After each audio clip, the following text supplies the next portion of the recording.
भवतु सहनौ भुनक्तु सवीर्यं कर्वावहै तेजस्विनावधीतमस्तु मा विद्विषावहै।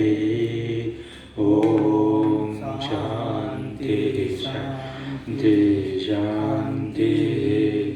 शङ्करं शङ्कराचार्यं केशवं बादरायणं सूत्रभाष्यकृतो वन्दे भगवन्तो पुनः पुनः ईश्वरो गुरुरात्मेति मूर्तिभेदविभागिने व्योमवद्व्याप्तदेहाय दक्षिणामूर्तये नमः।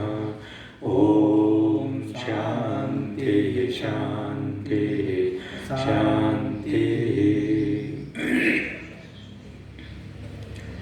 भगवान शंकराचार्य महाराज વિવેક ચૂડામણી નામના ગ્રંથમાં આત્મતત્વનું નિરૂપણ કરે છે, જે સત સ્વરૂપ છે, જ્ઞાન સ્વરૂપ છે, આનંદ સ્વરૂપ છે, એવું ઉપનિષદોમાં વર્ણન આવે છે. આ શબ્દ દ્વારા આપણને એ તત્વનો બોધ કરાવે, એને ઉપનિષદ કહેવાય. જેનામાં કોઈ શબ્દ નથી, છતાં પણ શબ્દોનો આરોપ કરી અને એનો બોધ કરાવે છે. એ વિશુદ્ધ તત્વ છે અને સચ્ચિદાનંદ સ્વરૂપ અને પરમ એટલે સ્વતઃ સિદ્ધ, જેની સિદ્ધિ માટે બીજા કોઈની જરૂર નથી એવું તત્વ, આત્મતત્વ સ્વતઃ સિદ્ધ છે.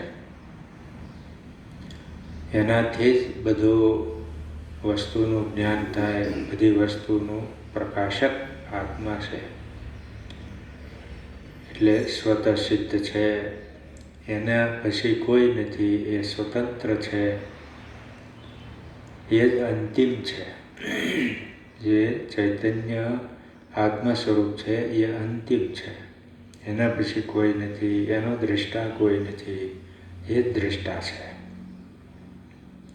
એ રીતે એ આત્મતત્વનું વર્ણનથી આ જીવાત્મા જે પોતાને કરતા ભોગતા માને છે, દેહવાન માને છે કે મન બુદ્ધિવાળો માને છે, આ બધી માન્યતા છે, આ કોઈ સત્ય નથી. આનાથી જુદો છે, દ્રષ્ટા છે, સાક્ષી છે, એવું વર્ણન કરે છે. આપણે આ શરીર સાથે તાદાત્મ્ય કરીએ છીએ એટલે કરતા ભોગતા જીવભાવ, નાનાપણું, આ બધું જાણે કે આવી ગયું હોય એમ લાગે છે. વાસ્તવિક નાનાપણું આવતું નથી. એ ઘટાકાશમાં જે આકાશ છે એ નાનો નથી થઈ જતો.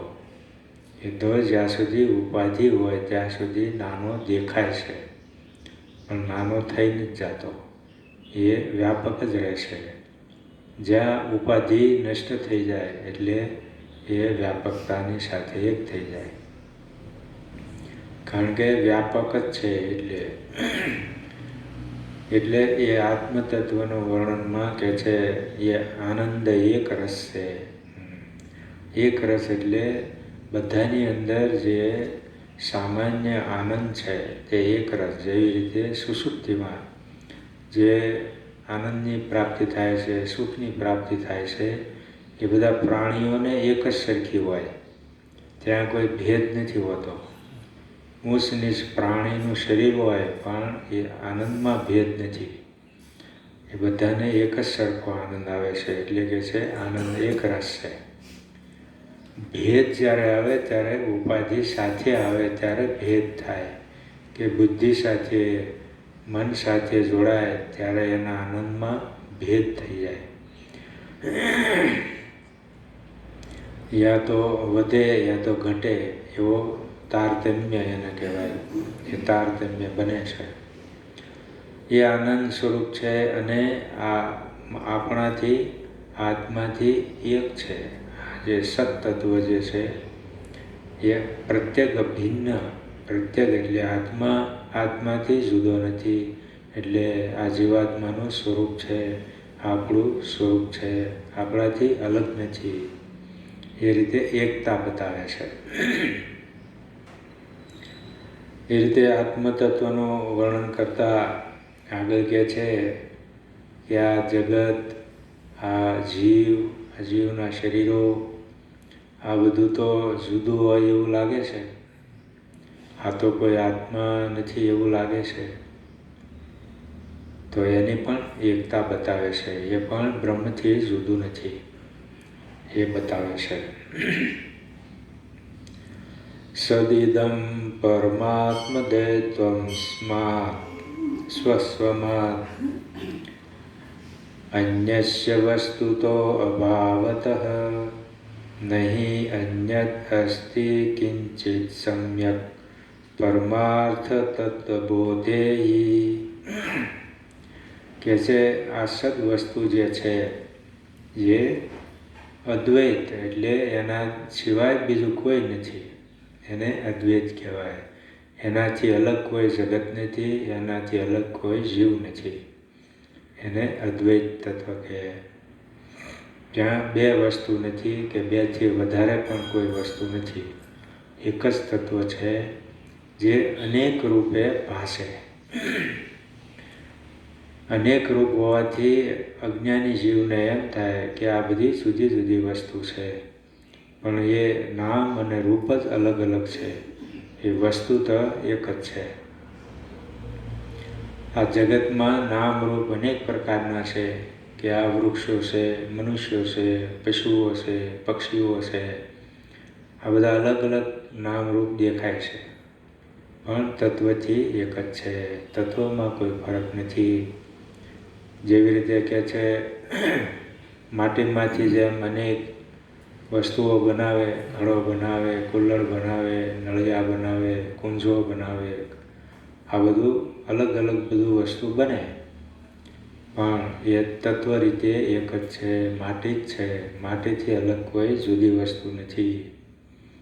એ રીતે નામરૂપ જુદા હોવાથી કોઈ ભેદ થઈ જતો નથી. પારમાર્થિક કોઈ ભેદ નથી થઈ જતો.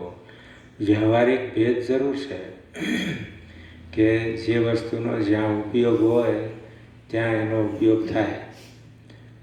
બધી વસ્તુનો બધી જગ્યાએ ઉપયોગ ન હોય. ઘડો છે એ પાણી ભરવાના કામમાં આવે, નળિયા છે તો એ તો છત ઉપર લગાવવામાં આવે. આનો ઉપયોગ અલગ અલગ છે, પણ એ માટી જ છે. એ રીતે જાણે છે જ્ઞાની પુરુષ. એ એક જ વસ્તુ હોવા છતાં અનેક નામરૂપ ધારણ કરે છે. તો આ જગત રૂપે, જીવ રૂપે, આ બધાના શરીરો રૂપે એ જ ચૈતન્ય છે. ચૈતન્ય સિવાય બીજું કોઈ નથી. જેમ સ્વપ્નમાં આપણે જોઈએ છીએ કે સ્વપ્નમાં આપણને બધું જુદું જુદું દેખાય છે. મકાન દેખાય, વૃક્ષ દેખાય, માણસો દેખાય, આ બધું જુદું જુદું દેખાય છે. પણ જાગીએ ત્યારે ખબર પડે આ બધું કોઈ જુદું જુદું હતું નહીં. એક જ ચૈતન્ય જ હતું. ચૈતન્ય જ આ બધા રૂપે દેખાય છે. ચૈતન્ય સિવાય બીજું કંઈ નથી. એ રીતે આપણે આપણા અનુભવથી જ બતાવે છે. તો કે છે આ વસ્તુ તો કોઈ બીજી વસ્તુ નથી. જે બીજું દેખાય છે એ કોઈ અલગ વસ્તુ નથી એ કહે છે. માટે જે અન્ય વસ્તુ છે એ બધી પ્રતીતિ માત્ર છે એમ કહે છે. દેખાવ પૂરતી વસ્તુ ખરેખર હોતી નથી. પણ જેમ ઝાંઝવાનું જળ હોય એ દેખાય પણ હોય નહીં, એવી રીતે આ વસ્તુ અલગ બધી દેખાતી હોય. બે ચંદ્રમાં દેખાય તો બે ચંદ્રમાં નથી હોતા. એ આપણી દૃષ્ટિમાં ખામીને કારણે બે દેખાય છે. તો બે થઈ નથી જતા. એવી રીતે આ અનેકતા દેખાય છે તો એ અનેકતા નથી, એક જ છે. આ જગત પણ પરમેશ્વરનું સ્વરૂપ છે, એ પરમેશ્વર જ છે. આપણે એને અજ્ઞાનથી જગત જોઈએ છીએ. આપણે જે જોઈ રહ્યા છીએ એ ભ્રાંતિ દ્રષ્ટિથી જોઈ રહ્યા છીએ, અજ્ઞાનવાળી દ્રષ્ટિથી જોઈ રહ્યા છીએ, વાસ્તવિક દ્રષ્ટિથી નથી જોતા. જ્યારે જ્ઞાની પુરુષો વાસ્તવિક દ્રષ્ટિથી જોવે છે કે આ તત્વ જ છે, ચૈતન્ય જ છે, પરમેશ્વરનું સ્વરૂપ જ છે, પરમેશ્વરનું સગુણ સ્વરૂપ જગત રૂપે, એને સગુણ સ્વરૂપ કહેવામાં આવે છે, જે અભિવ્યક્ત થાય છે અને પાછું લીન થઈ જાય છે. એ રીતે આ સ્વરૂપ જ્યાં વિશેષ અભિવ્યક્ત થાય ત્યારે આપણને જગત લાગે, જગત દેખાય, પણ જગત નથી, એ બ્રહ્મ છે.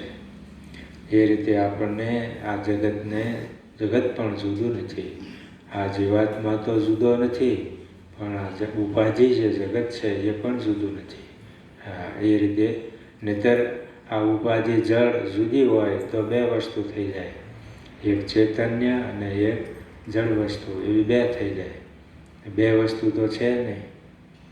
એટલે આ જે જળ વસ્તુ દેખાઈ રહી છે એની કોઈ વાસ્તવિક પોતાની સત્તા નથી, એ ચૈતન્યની સત્તાથી સત્તાવાન છે, એટલે ચૈતન્યથી અલગ નથી.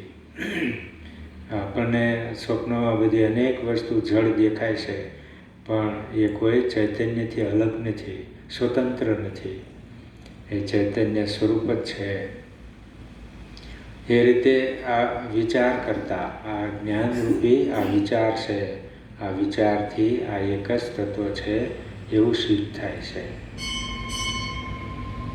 અને જ્યાં સુધી વિચાર નથી કરતા ત્યાં સુધી આ જગત જુદું દેખાય, જીવ જુદો દેખાય, આ બધા જીવો પણ જુદા જુદા છે, પશુ પક્ષી જુદા છે, આ બધું જુદું જુદું દેખાય છે. અને આપણે વ્યવહાર પણ એ રીતે જુદાપણાનો જ થાય છે. ત્યાં વ્યવહાર કોઈ એક સરખો ન હોય. જ્ઞાની પુરુષ પણ આ બધું ચૈતન્ય છે, બ્રહ્મ છે, તો વ્યવહાર જે પશુ સાથે કે મનુષ્ય સાથે વ્યવહાર તો અલગ અલગ જ હોય. વ્યવહાર એક ન હોય કે આ કૂતરો છે તો કૂતરાને પણ મારી થાળીમાં ખાવા દેવાનો, એવો એની સાથે વ્યવહાર ન હોય. વ્યવહાર તો અલગ જ હોય, એની જગ્યા અલગ જુદી છે વ્યવહાર તરીકે, પણ એ ચૈતન્ય છે, એ આત્મા છે, એ દ્રષ્ટિ એની રહે છે. વ્યવહાર તો જુદો જ હોય, હા, દ્રષ્ટિ એક હોય, વ્યવહારમાં ભેદ જ હોય. એ વ્યવહારમાં જ્ઞાની ગ્રહસ્થી હોય તો એના પત્ની, એની માતા, એની બહેન, આ બધું અલગ અલગ વ્યવહાર હોય, એ બધું એક વ્યવહાર ન હોય. લોકો આ વસ્તુ સમજતા નથી એટલે બધું એક કરી નાખે કે આ બધું જુદું જુદું ન હોય તો વ્યવહાર કેમ જુદો જુદો કરે છે. પણ એ વ્યવહારમાં ભેદ જ હોય, પણ જ્ઞાન દ્રષ્ટિ એક હોય, એ રીતે જોવે છે. જેમ સોનું છે તો સોનામાં અનેક આકારો હોય, તો એ આકારો તો ભેદવાળા જ છે, એનો ઉપયોગ જુદો જુદો હોય. કોઈ બધો એક જગ્યાએ બધો ઉપયોગ નથી હોતો, એનો ઉપયોગ જુદો જુદો હોય, પણ છતાં એ સોનું છે, સોનામાં કોઈ ભેદ નથી. એ રૂપ અને આકારમાં, નામમાં ભેદ છે, નામ રૂપમાં ભેદ છે, તત્વમાં ભેદ નથી, એ દ્રષ્ટિ હોય છે. એટલે અદ્વૈતવાદીઓ પર આ દ્વૈતવાદીઓ બધી આવી શંકા કરતા હોય છે કે તમે આ પશુ સાથે કેમ નથી રહેતા, પશુ સાથે કેમ ખાતા પીતા નથી, આ બધું એક છે, તો આ ચંડાળ સાથે કેમ તમે એક સાથે નથી બેસતા, આવો બધો આક્ષેપ કરે. એના આક્ષેપ ખોટા છે. વ્યવહાર તો ભેદથી જ થાય, એ સત્ય નથી. એ ભેદ છે, એ સત્ય નથી, એ રીતે જુએ છે. માટે કહે છે यह ब्रह्म ही एकमात्र सत्य पदार्थ है जो परम अद्वैत है, એમ કહે છે. આ બ્રહ્મ જ એક સત્ય વસ્તુ છે, એટલે આત્મા સત્ય વસ્તુ છે. અને એ જ પરમ અદ્વૈત એક જ તત્વ છે, બીજું કોઈ નથી, એ જ બતાવે છે. એક જ, જો હું એક જ હોઉં તો પછી કોઈની સાથે રાગ દ્વેષ થવાનો સંભવ નથી, કોઈ વસ્તુ મારે મેળવવાની નથી, કારણ કે બધી મારી જ વસ્તુ છે. ચૈતન્ય એક જ છે, તો આ બધી વસ્તુ ચૈતન્યની છે, ચૈતન્ય માટે આ વસ્તુ બધી છે. તો એને પછી કોઈ રાગ દ્વેષ કોઈ રહેતો, સંગ્રહ કરવાનો એને રહેતો નથી. જે કંઈ બધી ઉપયોગ કરી રહ્યો છું એ હું જ જુદા જુદા શરીરે ઉપયોગ કરું છું. જુદા જુદા શરીરે, કોઈ શરીરે કોઈ ધંધો કરે છે, કોઈ શરીરે કોઈ ખેતી કરે છે. આ રીતે બધા જુદા જુદા ઉપાધિ લઈને આ બધો વ્યવહાર ચાલી રહ્યો છે, પણ ચૈતન્ય એક જ છે. એ રીતે એટલે એને એક જ તત્વ માનવામાં આવે છે, અલગ તત્વો માનવામાં આવતા નથી. માટે પરમ અદ્વૈત છે, અર્થાત इससे ભિન્ન કોઈ है ही नहीं, એમ કે છે. આનાથી જુદું કોઈ વસ્તુ છે જ નહીં. જુદી વસ્તુનું અસ્તિત્વ જ નથી. જુદી વસ્તુ, ચૈતન્યથી જુદી વસ્તુ કોઈ સંભવી જ ન શકે, ઉત્પત્તિ જ ન થાય. ચૈતન્યથી જ બધી ઉત્પત્તિ છે. સ્વતંત્ર કોઈ વસ્તુની ઉત્પત્તિ નથી. એનું કારણ ચૈતન્ય છે. ચૈતન્ય કારણ છે અને વસ્તુ છે, તો એ ચૈતન્યથી જુદી નથી. બીજું કોઈ કારણ નથી. કારણ અનેક હોય તો બીજી વસ્તુ અલગ હોય, પણ કારણ અનેક નથી, એક જ કારણ છે. એ ચૈતન્ય કારણ છે, એટલે એ જુદી વસ્તુ નથી આવતી. માટે સંપૂર્ણ સૃષ્ટિ इसी का विस्तार है. આ જે જગત દેખાઈ રહ્યું છે એ ચૈતન્યનો વિસ્તાર છે, એ પરમેશ્વરનો વિસ્તાર છે. પરમેશ્વરમાંથી જ આ બધું ઉત્પન્ન થયું છે. જ્યારે આ દ્રષ્ટિ આવે છે કે આ બધું પરમેશ્વર સ્વરૂપ છે, પછી એને કોઈમાં રાગ દ્વેષ થતો નથી, કારણ કે બધું પરમેશ્વર સ્વરૂપ છે. દ્વેષ કરે તો એ પરમેશ્વર સાથે દ્વેષ કરે છે. માટે પરમેશ્વર સાથે તો દ્વેષ હોય નહીં. એટલે કે છે આ એનો જ વિસ્તાર છે. એ ઈશ્વર દ્રષ્ટિ આવવી જોઈએ. ઈશ્વર દ્રષ્ટિ ન આવે ત્યાં સુધી બ્રહ્મ દ્રષ્ટિ ન આવે. ઈશ્વર દ્રષ્ટિ થવી જોઈએ. જગતમાં ઈશ્વર દ્રષ્ટિ થાય, પ્રાણી માત્રમાં, જીવ માત્રમાં ઈશ્વર દ્રષ્ટિ થાય, પછી જ બ્રહ્મ દ્રષ્ટિ થશે. આ તો જગત છે, રાગ દ્વેષવાળું છે, નાશવાન છે, એમ કરવાથી કોઈ આ બ્રહ્મ દ્રષ્ટિ થઈને જ જવાની. એ બધી માન્યતા રહેશે, વાસ્તવિકતા પ્રાપ્ત ન થાય. માન્યતા રહે, માનતો રહે હું આ બ્રહ્મ છે, હું બ્રહ્મ છું, અને આ બધું જગત છે એ મિથ્યા છે. એવું મિથ્યા તો અમુક સમય સુધી મિથ્યા છે, પછી બ્રહ્મ દ્રષ્ટિ છે. એટલે કે આનો જ વિસ્તાર છે, ચૈતન્યનો વિસ્તાર છે. અર્થાત उस पर ब्रह्म का प्रथम अवतार यह जगत ही है. પરમેશ્વરનો આ અવતાર છે, આ જગતરૂપી અવતાર છે, જે લાંબો સમય ચાલે છે, કલ્પ સુધી, એક કલ્પ સુધી. એમ કે છે આ અવતાર, પ્રથમ અવતાર આ છે. પછી સગુણ પરમેશ્વરના અવતાર પછી થાય. પહેલાં આ જગતનો રગતરૂપી અવતાર થાય, અને પછી એક વ્યક્તિ રૂપે પણ પ્રગટ થાય. પ્રથમ આ અવતાર છે કે જગત રૂપે પરમેશ્વર નિત્ય દર્શન કરી રહ્યો છે. જ્ઞાની પુરુષ એ નિત્ય ઈશ્વરનું દર્શન કરી રહ્યો છે, જે સગુણ પરમેશ્વરનું દર્શન કરી રહ્યો છે નિત્ય. જે અવતારી શરીર છે એ તો થોડા કાળ માટે હોય. એ તો થોડા વર્ષો માટે જ છે, પછી પાછું લીન થઈ જાય. એ અવતારી શરીર ઝાઝો ટાઈમ નથી રહેતું. પણ આ જે શરીર છે પરમેશ્વરનું, એ તો લાંબા કાળ સુધી, પ્રલય સુધી. પ્રલયમાં પણ આ શરીરનો નાશ નથી. એને લીન કરી દે, પણ નાશ નથી. આ જગત પણ નાશ નથી થતું પ્રલયમાં પણ. એ કારણ રૂપે, બીજ રૂપે રહે છે. એટલે આને પણ સત કહે છે પછી કે આ પણ સત છે, આનો પણ ક્યારેય નાશ નથી. એટલે જે કારણ રૂપે એટલે કે જે લીન રૂપે રહેશે એ નાશ નથી થતું. બીજ રૂપે જે બીજ છે તો એમાંથી પાછું વૃક્ષ થવાનું છે. એમ આ જગતને અમુક કાળ સુધી બીજ રૂપે પરમેશ્વર લાવી દે, બીજમાં લાવી દે, સંકોચ કરી દે અને પછી પાછો વિસ્તાર કરે.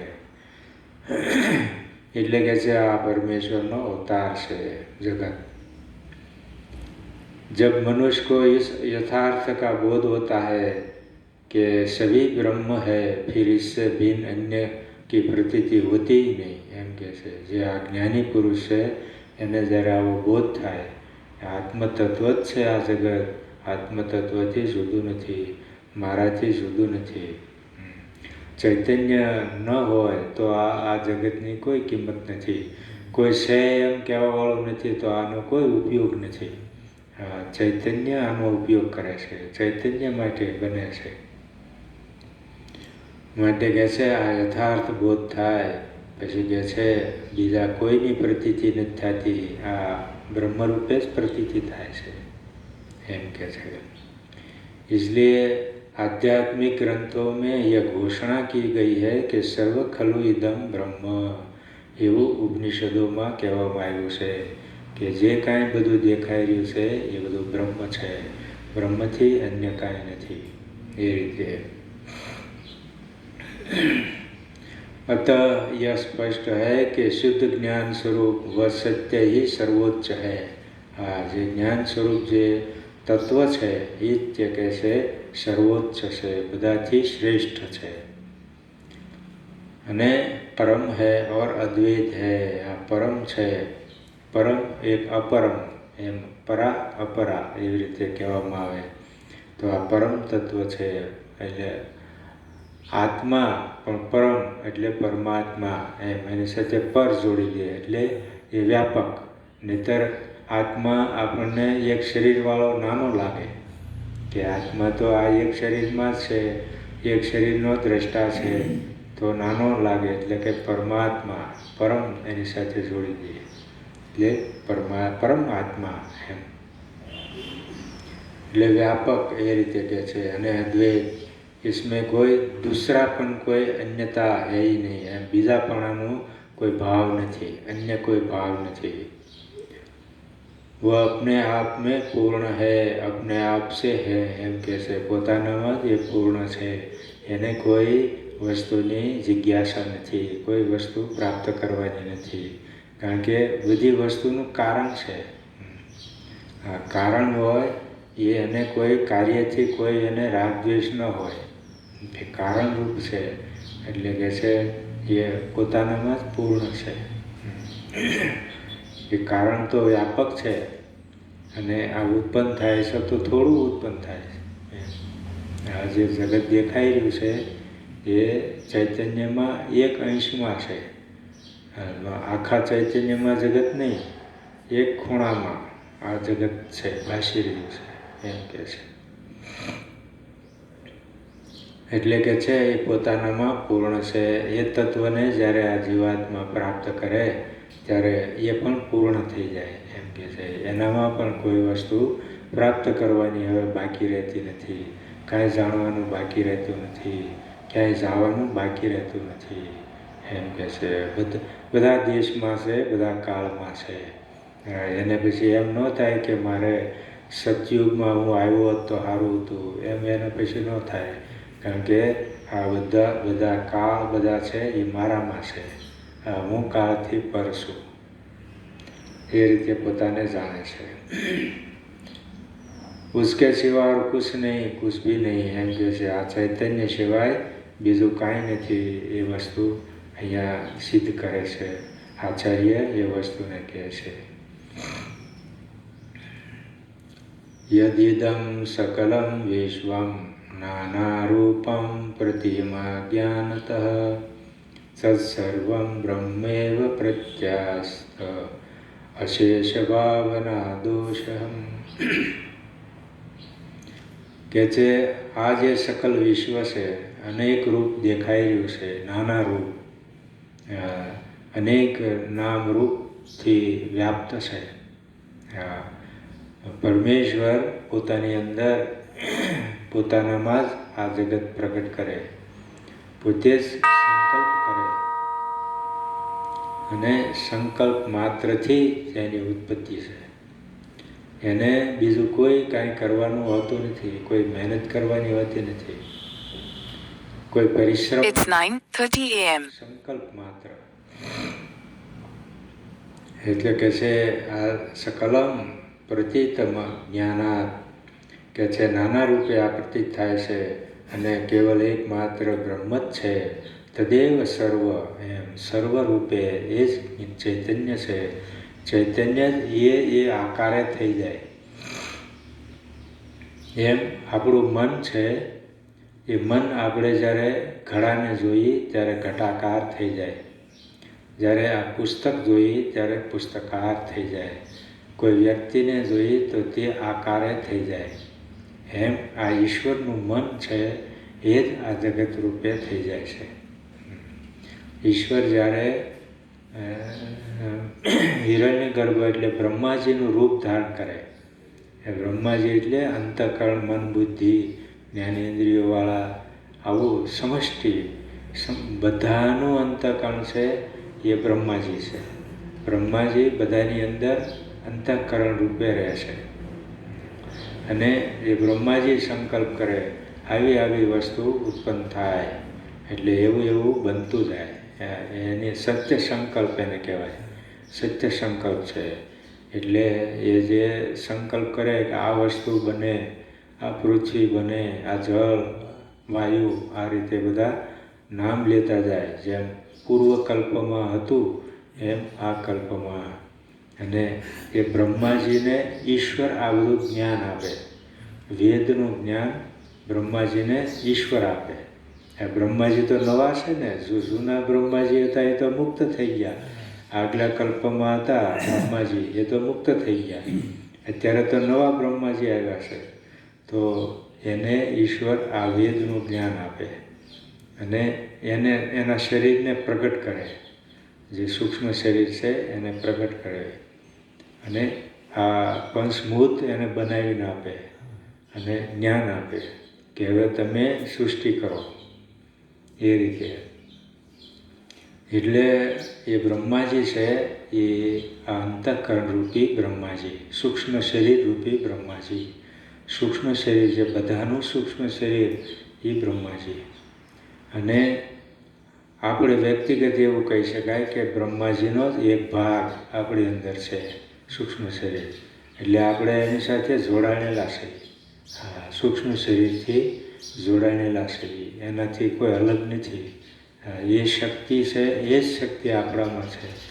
પણ આપણે અજ્ઞાનને લીધે, ઉપાધિને લીધે આપણી અંદર એ સત્ય સંકલ્પ નથી.